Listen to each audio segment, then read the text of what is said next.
Modern history का दूसरा video. Dutch. अन्य देशों की भांति डच लोग भी भारत के साथ व्यापार करने के उद्देश्य से भारत आए थे। पुर्तगालियों के बाद व्यापार करने के उद्देश्य से आने वाले दूसरे व्यक्ति डच थे। पहला डच यात्री कर्नेलियन हाउटमैन 1596 ईस्वी में भारत के पूर्व सुमात्रा द्वीप पर पहुंचा। डच ने भारत में पहली व्यापारिक कोठी 1605 ईस्वी में मछलीपट्टनम में स्थापित की, जो आंध्र प्रदेश राज्य में स्थापित है।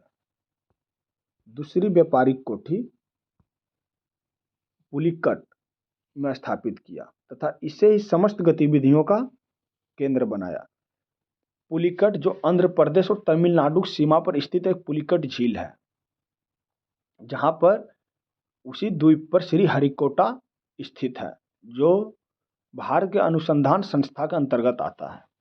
यानी वहीं ही पुलिकट में अवस्थित किया है। व्यापारिक कोठी पुलिकट में अवस्थित किया, इसे समस्त गतिविधियों का केंद्र बनाया। डच ने भारत में अंतिम रूप से उनका पतन बेदरा का युद्ध 1759 ईस्वी में हो गया। अंग्रेज और डच के बीच में एक युद्ध हुआ, जिसे हम बेदरा के युद्ध के नाम से जानते हैं। इस युद्ध में अंग्रेज की जीत हुई और डच की हार का सामना करना पड़ा, और यहीं से डच लोग भारत के साथ व्यापार करना बंद कर दिए।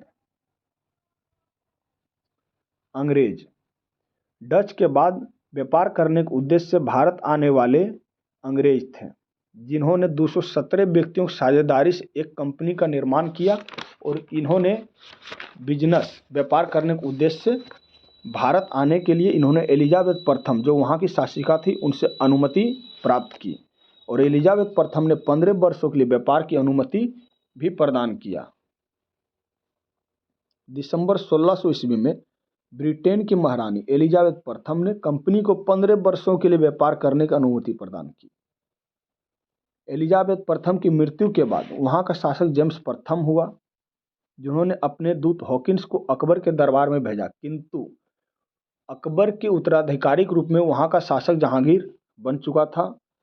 जेम्स प्रथम ने अपने दूत को हॉकिंस को अकबर के दरबार में तो भेजा, लेकिन वह पहुंचे कहाँ? जहांगीर के दरबार में। शासक जहांगीर के दरबार में पहुंच गए। इनका कैप्टन हॉकिंस का मुख्य उद्देश्य भारत के साथ व्यापार करने के लिए जहांगीर के दरबार में जाने का मुख्य उद्देश्य यही था कि हमें कोठी बनाने की आज्ञा प्रदान करें, मैं भारत के साथ में व्यापार करना चाहता हूं। जिससे प्रभावित होकर जहांगीर ने इजाज़त तो नहीं दी, लेकिन इनके बातों सकारात्मक प्रभाव पड़ा। इनको फिरोज खान की उपाधि से नवाजा, और वहाँ के ही शासक की पुत्री के साथ कैप्टन हॉकिंस का विवाह किया, और कैप्टन हॉकिंस ने अंततः असफल रूप में 1608 से 11 तक भारत में रहे, और वापस 1611 में वापस अपने लौट चले। जहांगीर ने कैप्टन हॉकिंस को फिरोज खान की उपाधि से नवाजा। 1611 ईस्वी में अंग्रेज ने मछलीपट्टनम में भारत का प्रथम अस्थायी कारखाना स्थापित किया। जब इजाज़त इनको नहीं मिला, तो अंततः 1611 ईस्वी में मछलीपट्टनम में ही भारत में प्रथम अस्थायी कारखाना स्थापित किया। फिर इंग्लैंड के शासक जेम्स प्रथम ने अपने दूसरे दूत थॉमस रो को जहांगीर के दरबार में भेजा, और इन्होंने इजाज़त प्राप्त करने में सफलता हासिल की। यानी जेम्स प्रथम के दूसरे दूत जो जहांगीर के दरबार में आए, वह अंग्रेज कौन था? तो थॉमस रो था। इंग्लैंड के शासक जेम्स प्रथम ने अपने दूसरे दूत थॉमस रो को जहांगीर के दरबार में भेजा। इनको अस्थायी फैक्ट्री लगाने की अनुमति प्राप्त हो गई, जिससे 1613 ईस्वी में अंग्रेजों ने सूरत में अपनी प्रथम अस्थायी फैक्ट्री स्थापित किया और व्यापार करना प्रारंभ कर दिया। थॉमस रो के साथ एक ईसाई पादरी यानी एडवर्ड टेरी भी आए थे। ईसाई पादरी भी इनके साथ में आए थे। आगे चलकर 1661 ईस्वी में पुर्तगाली राजकुमारी कैथरीन ऑफ ब्रोकेंजा एवं ब्रिटेन के राजकुमार चार्ल्स द्वितीय का विवाह हुआ। इस प्रकार दहेज के रूप में पुर्तगालियों ने चार्ल्स द्वितीय को बम्बई प्रदान कर दिया और 1668 ईस्वी में चार्ल्स द्वितीय ने बम्बई को 10 पाउंड की वार्षिक किराए पर ईस्ट इंडिया कंपनी को दे दिया और मुंबई के संस्थापक के नाम से गेरोल्ड अंगियर को माना जाता है। संस्थापक इसलिए माना जाता है क्योंकि मुंबई पहले जो अवस्था में था बम्बई, इन्होंने विकसित करके दिया, इसलिए इनको ही संस्थापक के रूप में हम जानते हैं। बम्बई के संस्थापक के रूप में गेरोल्ड अंगियर को हम मानते हैं।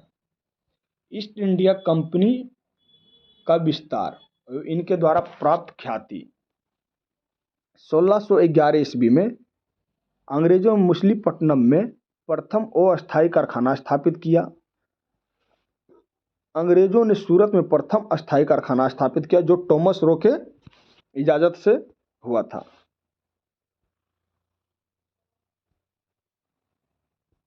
1632 ईस्वी में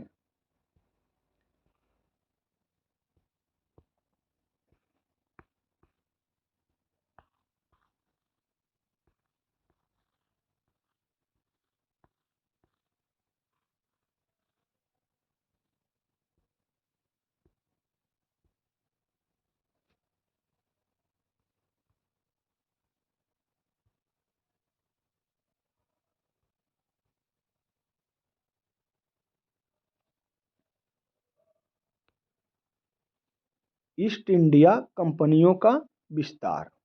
1611 ईस्वी में अंग्रेजों ने मछलीपट्टनम में प्रथम अस्थायी कारखाना स्थापित किया तथा अंग्रेजों ने सूरत में प्रथम अस्थायी कारखाना स्थापित किया टॉमस रोके को इजाजत मिलने के बाद।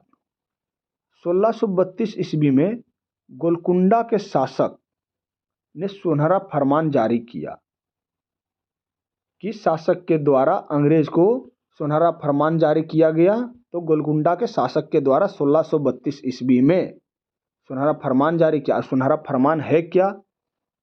जिससे अंग्रेजों को गोलकुंडा बंदरगाह पर मुक्त व्यापार करने की अनुमति प्राप्त हो गई, जिससे 1633 ईस्वी में उड़ीसा के बालेश्वर, हरिपुरा मध्य प्रदेश, कासिम बाजार वेस्ट बंगाल, पटना व्यापारिक कोठियां स्थापित करने की अनुमति प्राप्त हो गई। 1632 में जो गोलकुंडा शासक के द्वारा सुनहरा फरमान जारी किया गया, इसका मुख्य उद्देश्य यह था कि इनके एक बहन गोलकुंडा के शासक के बहन का इलाज इन्हीं अंग्रेज अफसरों के द्वारा किया गया, जिससे खुश होकर इन्होंने सुनहरा फरमान जारी कर दिया। इनसे बिना कर लिए इन्होंने सुनहरा फरमान दिया, जिसके उपलक्ष्य में अंग्रेजों को गोलकुंडा का बंदरगाह मुक्त व्यापार करने की अनुमति प्राप्त हो गई। 1633 में उड़ीसा के बालेश्वर, हरिपुरा, कासिम बाजार, पटना में व्यापारिक कोठियां स्थापित करने की अनुमति प्राप्त हो गई तथा इसी वर्ष फ्रांसिस डे नामक अंग्रेज द्वारा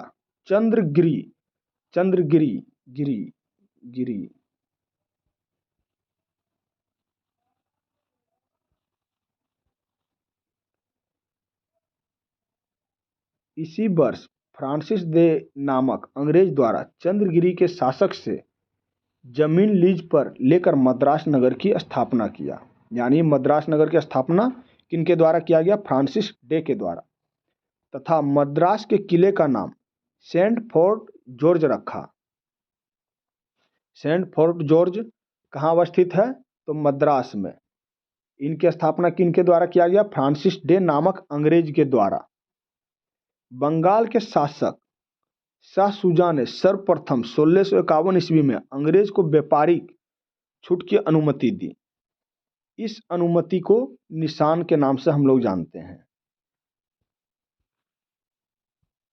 1698 ईस्वी में अंग्रेजी ईस्ट इंडिया कंपनी ने 3 गांव सुतानाती, कालीकट एवं गोविंदपुर की जमींदारी 1200 भुगतान कर प्राप्त की और यहाँ पर फोर्ट विलियम का निर्माण किया। फोर्ट सेंट जॉर्ज का निर्माण मद्रास में किया गया, जो चंद्रगिरी के शासक से लीज पर लेकर किया गया था, और दूसरा 1698 ईस्वी में अंग्रेजी ईस्ट इंडिया कंपनी ने 3 गांव सुतानाती, कालीकट, गोविंदपुर की जमींदारी 1200 भुगतान कर प्राप्त की और यहाँ पर फोर्ट विलियम नामक कॉलेज की स्थापना की। कालांतर में यही कोलकाता नगर कहलाया और जिसकी नींव जॉर्ज चारनॉक ने रखी थी। यानी कोलकाता नगर की संस्थापक जॉर्ज चारनॉक और बम्बई नगर की संस्थापक अंगियर, गेरोल्ड अंगियर, और कोलकाता नगर की स्थापना जॉर्ज चारनॉक। धन्यवाद।